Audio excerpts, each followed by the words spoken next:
আমাদের এক নতুন রান্না নিয়ে আমরা চলে এসেছি। আজ আমাদের রান্না হবে মৌরলা মাছের সাদামাটা ঝোল। কিভাবে করা হয় বন্ধুরা তোমরা দেখতে থাকো। এই যে মৌরলা মাছটা নেওয়া হয়েছে, আগে থেকে আমরা নুন হলুদ মাখিয়ে রেখেছি। কড়াই বসানো হয়ে গেছে ইন্ডাকশানে, কড়াইটা একটু গরম হচ্ছে, এবার তেল দিয়ে দেওয়া হচ্ছে।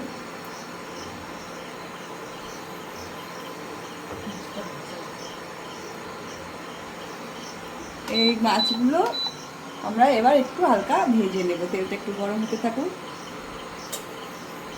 খুবই অল্প পরিমাণে তেলেই রান্নাটাও হবে, পুরো ভাজাটাও হবে।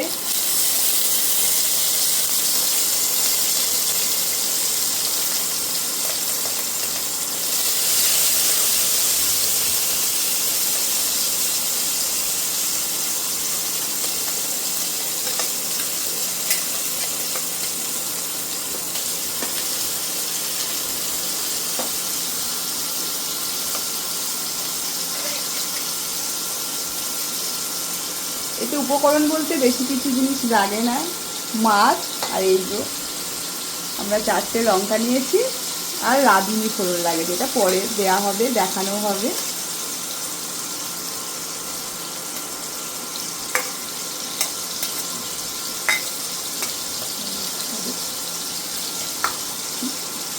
মাছগুলো ভাজা হচ্ছে হালকা, একদম হালকা করে ভেজে নেওয়া হবে। আমাদের মাছ ভাজা একদম হালকা করেই ভেজে নিয়েছি, প্রায় কমপ্লিট হয়ে এসছে মাছ ভাজাটা। তাই এবার তুলে নেবো আস্তে আস্তে।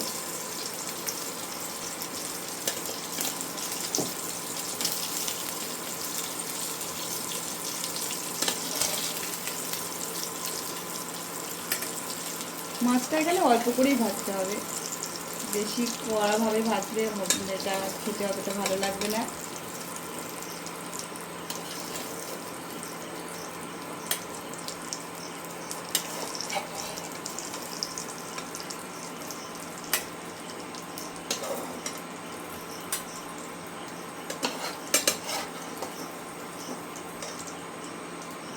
আমাদের মাছগুলো ভাজা হয়ে গিয়েছিল, আমরা তুলে নিয়েছি। এবার এই ফাঁকা কড়াইতেই আমরা জল দেব।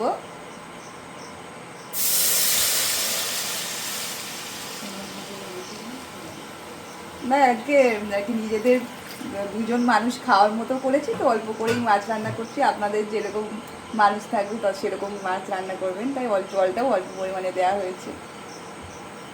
এবার এই জলের মধ্যে যাবে লঙ্কা,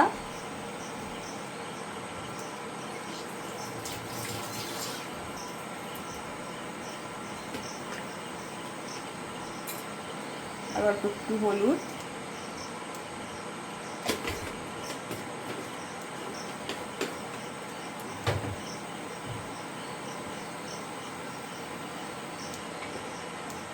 আর একটু সামান্য লবণ।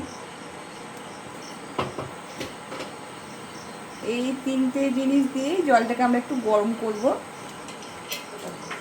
জলটা একটু ফোটানোর জন্য আমরা এই যে ঢাকা দিয়ে দিলাম। জলটা একটু ফুটে উঠুক,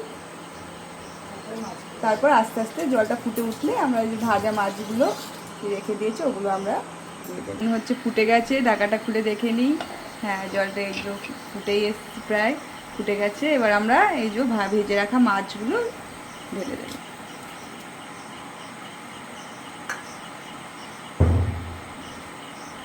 এইভাবে একদম হালকা পাতলা ঝোল, মৌরলা মাছের ঝোল, খেতেও খুব সুস্বাদু হয়। আর সমস্ত মানুষের জন্যই, মানে সুস্থ মানুষ একটু অসুস্থ হোক তাদের জন্যও এটা পেটে, মানে এটা খেলে আর কি পেটের কোনো সমস্যা হবে না। মানে অনেক হয়তো মাছ আছে, আমরা শুনেছি যে বেশিরভাগ সমুদ্রের মাছ খেলে পেটে নানা রকম সমস্যা হতে পারে বা হয়, কিন্তু এই মাছের এরকম ঝোল করে খেলে কোনো সমস্যা হবে না। মাছগুলো ঢেলে দিয়ে দেওয়া হলো, দিয়ে একটু ফুটিয়ে নেওয়া হবে। ফোটানোর জন্য কিছুক্ষণ রেখে দিয়েছিলাম। এটা একটু হাই ফ্লেমেই ফুটিয়ে নেবে, কারণ ছোটো মাছ তো, আর নাড়াচাড়াও একটু কম করাই ভালো, নাহলে একটু ভেঙে যাওয়ার সম্ভাবনা থেকে যায়। 2-1 মিনিট ফোটালেই রান্নাটা কমপ্লিট হয়ে যায়। আমাদের রান্নাও এখানে আজকে কমপ্লিট। আমাদের মৌরলা মাছের সাদামাটা ঝোল রেডি। এই যে এইরকমই একটু সাদামাটাই হয়, খেতে কিন্তু সুস্বাদু হয়। দেখতেও যেমন সুন্দর, খেতেও সেরকমই সুন্দর। আজকে এই পর্যন্তই।